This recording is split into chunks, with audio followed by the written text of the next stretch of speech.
আসসালামু আলাইকুম। 24-এর game changer চিটাগাংয়ের আমি। নারায়ণগঞ্জের আন্দোলনের ইতিহাসে কিছু মুহূর্ত আছে যেগুলো কেবল একটি দিনের ঘটনা নয়, বরং পরবর্তী ঘটনাপ্রবাহের গতিপথ নির্ধারণে গুরুত্বপূর্ণ ভূমিকা রাখেছে। আমার কাছে 18 জুলাই 2024 ছিল তেমনই একটি দিন। আমি তখন চিটাগাং রোডে অবস্থান করছিলাম। চারদিকে উত্তেজনা, সমাগম এবং স্লোগানের পরিস্থিতি ক্রমশ উত্তেজিত হয়ে উঠেছিল।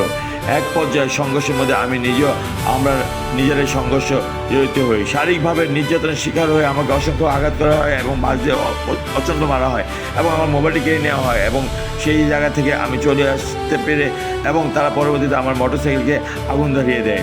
সেই মুহূর্তের কষ্ট, আতঙ্ক, অসহায়ত্ব ভাষা প্রকাশ করা খুবই কঠিন।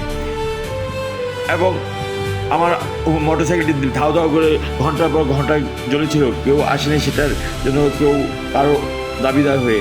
তবে আমার সেখান থেকেই পরিচয়টা চেঞ্জ হয়ে যায় রাতারাতি। কারণ আমি আগে একটি দলের পরিচয় বহন করতাম, একটি দলের কর্মী হিসেবে পরিচয় দিতাম। আজ আমাকে সেই দলের থেকে বলা হয় আমি নাকি মুখ দল। ঠিক আছে, আহত অবস্থায় ত্যাগ করার পর চিটাগাং রোডে ঘটনাকে কেন্দ্র করে বিভিন্ন ধরনের তথ্য গুজবে ছড়িয়ে পড়তে শুরু করে। কী ঘটেছে, কাকে আঘাত করেছে, এই নিয়ে বিভ্রান্ত আতঙ্ক দ্রুত বিস্তার লাভ করে। এর ফলাফলে আওয়ামী লীগের ভিতরে উদ্বেগ বাড়তে থাকে এবং জনগণের ভিতরে ছাত্রদের জন্য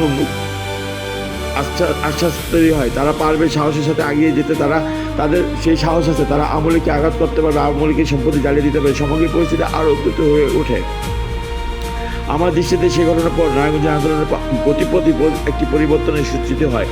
পূর্বে সেখানে কিছুটা দ্বিধা ও অনিশ্চয়তা ছিল, সেখানে ধীরে ধীরে ভয়, ক্ষোভ এবং প্রতিরোধের মনোভাব আরও তীব্র হয়ে ওঠে।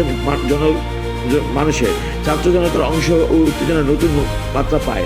হিমেল খুব ভালো হিরাজিলের হিরাজ পরবর্তীতে পরিস্থিতি আরও জটিল উদ্বেগ হয়ে ওঠে। আইনশৃঙ্খলা বাহিনী অভিযানে গুলিবর্ষণ ঘটনা এবং আকাশপথে নজরদারি হামলা অভিযোগ সব মিলে নারায়ণগঞ্জের মানুষ এক গভীর নিরাপত্তাহীনতার মধ্যে পড়ে।